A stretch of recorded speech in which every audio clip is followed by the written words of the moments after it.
নমস্কার দোস্ত, আমার চ্যানেলের তরফ থেকে শুধু দর্শকবৃন্দকে অসংখ্য ধন্যবাদ, প্রীতি এবং শুভেচ্ছা জানিয়ে শুরু করছি আজকের এই বিশেষ অনুষ্ঠান। দর্শকগণ, আজ হলো মহাশিবরাত্রি। আর এই মহাশিবরাত্রির দিনে এই ভিডিওটা দেওয়ার কারণ হলো কিছু কিছু মানুষ যারা এখনও পর্যন্ত বিভিন্ন সমস্যায় জর্জরিত এবং যারা কোনো শক্তিকে পরখ করতে চান, তারা অতি অবশ্যই এই কাজটা করে দেখবেন। এই কাজটা করার জন্য আপনাকে একটি উজাড় মন্দির দেখে নিতে হবে। উজাড় অর্থাৎ যেখানে কোনো পূজাপাঠ হয় না, এমন শিব মন্দির যেখানে কোনো পূজাপাঠ হয় না, কিংবা মাঝে মধ্যে কোনো দিন এক আধ দিন হয়, এই ধরনের একটি মন্দির আপনি খুঁজে দেখে নেবেন। এবং শিবরাত্রির দিনে আপনারা কি করবেন, আপনারা শিবরাত্রির দিনে সর্বপ্রথম আপনার বাড়িতে যেসব ভগবানদের মূর্তি বিগ্রহ আছে তাদের পূজা করবেন। আপনার কুলদেবতার পূজা করবেন এবং আপনার পূর্বজদের পূজা করবেন। সবার পূজা করে ভোগ নৈবেদ্য দিয়ে আপনি তাদের কাছে প্রার্থনা জানাবেন যে আজ আমি যে কাজ করার জন্য যাচ্ছি সেটা যেন সফল হয়। এবং আপনারা এই শিবরাত্রির দিন রাত্রি 12টার সময় আপনারা ওই মন্দিরে যাবেন এবং সঙ্গে নিয়ে যাবেন গোলমরিচ 27টি গোলমরিচ আপনাকে সঙ্গে করে নিয়ে যেতে হবে। এবং এই গোলমরিচগুলোকে একটা কাজ করবেন, যখন আপনারা এই কাজের জন্য যাবেন তখন এই গোলমরিচগুলোকে তার আগে লংয়ের তেলে লবঙ্গর যে তেল পাওয়া যায় বাজারে, সেই তেলে ভিজিয়ে দেবেন। এবং এই যে তেলের কাজটা, এটা কিন্তু দু একদিন আগে করে রাখলে ভালো হয়। তবে যারা আজকে ভিডিওটা দেখছেন তারা আজই কিছুক্ষণ ভিজিয়ে নেবেন।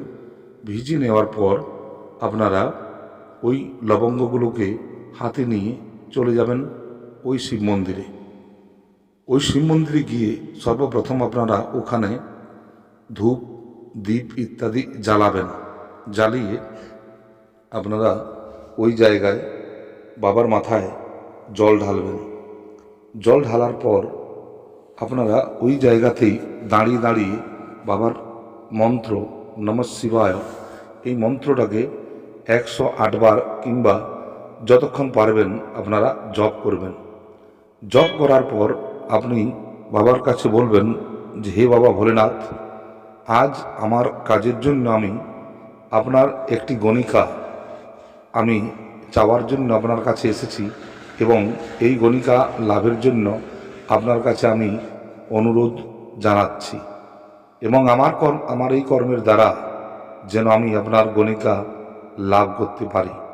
এই কথাটি বলে আপনারা কি করবেন, আপনার হাতে যেসব জিনিসগুলো যে আপনি নিয়ে গেছেন 27টি গোলমরিচ, ওই গোলমরিচগুলোকে একটা একটা করে আপনারা ওই শিবলিঙ্গের উপর দিতে শুরু করবেন এবং মন্ত্র একই নমঃ শিবায়, এই মন্ত্র বলতে বলতে একটি 27টি গোলমরিচ আপনি দিতে থাকবেন। কিন্তু একটা জিনিস জেনে রাখবেন যে এই 27টা গোলমরিচ যখন আপনি দেবেন, দেখবেন যে কিছু পরিবর্তন, অর্থাৎ আবহাওয়ার মধ্যে পরিবর্তন, আপনার চতুর্দিকের পরিবর্তন হতে শুরু করবে। এতে কোনো ভয় খাবেন না এবং এতে ভয়ের কিছু নেইও। আপনারা যখন এই 27 নম্বর জিনিসটি গোলমরিচটি শিবলিঙ্গের ওপর দেবেন, তখন একটা বিকট আওয়াজ হবে, অর্থাৎ চিল্লানোর আওয়াজ, যেন কেউ চিল্লিয়েছে। যেমন কোনো মানুষ রাগ ধরলে খুব জোর চিৎকার করে, সেই ধরনের একটা আর্তনাদ ভরা চিৎকার আপনার কানে আসবে। কিন্তু আপনারা ভয় খাবেন না। এরপর আপনি কিছু আওয়াজ আরও পাবেন, যে আওয়াজের মধ্যে আপনাকে বিভিন্ন ধরনের উস্কানিমূলক কথা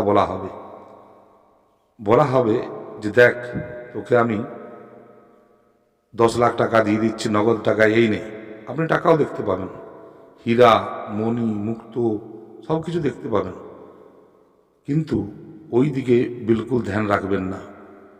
আপনি বিলকুল ওই মিনিট 20 মিনিট ব্যাস আপনি ওখানে ওই গোলমরিচের দিকে তাকিয়ে পুতুলের মতো দাঁড়িয়ে থাকবেন, যেন একটা পুতুল দাঁড় করানো আছে। আপনি বিলকুল নড়াচড়া করবেন না বা অন্যদিকে ধ্যান ভটকাবেন না। আপনাকে বিভিন্ন রকমের প্রলোভন দেখানো হবে, আপনাকে রাজা বানিয়ে দেবে, সব কিছু করে দেবে, কিন্তু কোনো মতেই কোনো দিকে ধ্যান না দিয়ে একমাত্র নমঃ শিবায় মনে মনে জপ করতে করতে ওই গোলমরিচের দিকে তাকিয়ে থাকবেন। কিছুক্ষণের মধ্যে দেখবেন যে আওয়াজ বদলে যাবে এবং একটি দুর্গন্ধময় মেয়ে মানুষ, একটি স্ত্রী মূর্তি আপনার সম্মুখে প্রকট হবে। তার শরীর থেকে প্রচণ্ড গন্ধ বেরোবে, সেই রকম দৈন্য দশা, বিভিন্ন ধরনের অস্বস্তিকর জিনিস নিয়ে এসে হাজির হবে। কিন্তু আপনাকে এসে বলবে যে চল আমি তোর সাথে যাব এবং কি কাজ করতে হবে বলো, এই কাজ বলবে। এবং তখন বলবে যে তুমি এই ধরনের দুর্গন্ধময় জিনিসকে বাড়ি নিয়ে যাবে। তখন তোমাকে কি করতে হবে, তখন ওইখানে দাঁড়িয়ে ওর দিকে তাকিয়ে তাকিয়ে ওনার প্রশংসা করতে হবে যে কে বলল আপনি দুর্গন্ধময়, আপনি তো খুবই খুবসুরত, খুবই সুন্দর, আপনার শরীর থেকে কত হালকা হালকা গন্ধ আসছে, আপনার শারীরিক সৌষ্ঠব কত সুন্দর, আপনি কত সুন্দর দেখতে, আহা হা, আপনার রূপ দেখে তো দুনিয়ার সকল মানুষ মোহিত হয়ে যায়, আপনার পদযুগল কত সুন্দর, যা খারাপ তাকে উল্টা করে দেখতে শুরু করো। এইখানে হলো এটার কাজ। কারণ যদি তুমি বলে দাও যে তোমার শরীর থেকে কত বিকট গন্ধ আসছে, তো এমন বিকট গন্ধ তোমার নাকে যাবে যা তুমি সহ্য করতে পারবে না। এই জন্য এই সময় যা কিছু বলবেন সবগুলোকে তার তারিফে বলবেন এবং তাকে জিজ্ঞাসা করবেন যে আমি যেসব কাজগুলো বলবো সেই সব কাজগুলো তোমাকে সব আমার করে দিতে হবে এবং আমার যখন আমি দরকার হবে তখনই তোমাকে ডাকবো, সেই সময় তুমি আমার কাছে আসবে। এইসব বচনবদ্ধতা করেই এইখানে তোমাকে কাজ করে নিতে হবে। তার সাথে সব কিছু বোঝাপড়ার শেষে সে তোমার সাথে চলার শুরু করবে।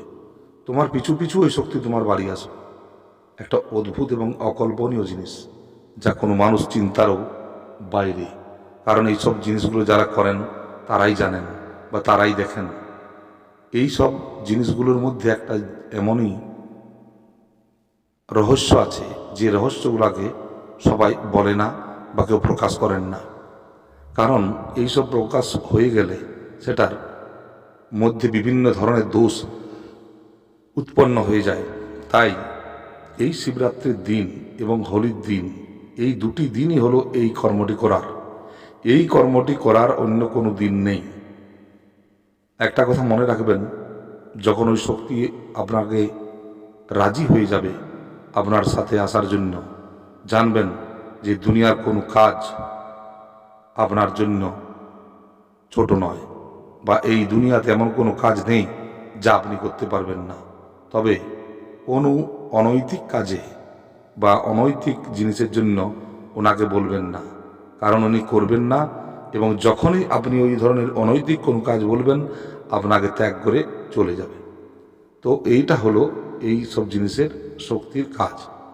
এই শক্তিকে লাভ করতে গেলে বিভিন্ন ধরনের প্রয়োগ দুনিয়া করে থাকে, কিন্তু আজকের এই এক রাত্রির প্রয়োগটি, এই শিবরাত্রির প্রয়োগটি কিংবা হোলির দিনে এটাও করতে পারেন। কিন্তু এটা জেনে রাখবেন, যদি একদিনে ওই হোলির দিন বা যে শিবরাত্রির দিন আপনি যেটা শুরু করেছেন, যদি এক রাত্রিতে ওই শক্তি আপনার কাছে না আসে, তাহলে এটা আপনি 4 থেকে 5 দিন কিংবা 11 দিন পর্যন্ত করতে থাকবেন। দেখবেন যে 100% ওই শক্তি আপনার দাসত্ব করবে। আপনি যা বলবেন তাই করবে। শক্তিকে স্বয়ং প্রত্যক্ষ করার জন্য যে উপায়, এটা হলো সর্বশ্রেষ্ঠ উপায় বা সর্বশ্রেষ্ঠ একটা প্রয়োগ। এই প্রয়োগে যারা করেছেন তারা অতি অবশ্যই করেছেন মা দুর্গার এবং বাবা ভোলেনাথের কৃপায় আপনাদের সেই সৌভাগ্য হোক, এটাই আমি চাই। আজকে এই ভিডিওটি কেমন লাগলো আপনারা ভালোভাবে জানাবেন। যারা নতুন আছেন তারা আমার চ্যানেলটিকে সাবস্ক্রাইব করবেন। এতে কোনো মন্ত্র বা গুরু দীক্ষা ইত্যাদির কোনো দরকার নেই, তবুও যারা শিব মন্ত্রে দীক্ষিত তাদের জন্য খুবই উপযোগী। আপনারা ভালো থাকবেন, আপনাদের কাজটি অতি অবশ্যই করুন, আপনাদের উন্নতি হোক। জয় তারা, জয় তারা, জয় জয় তারা, জয় ভোলেনাথ, জয় বাবা শিব।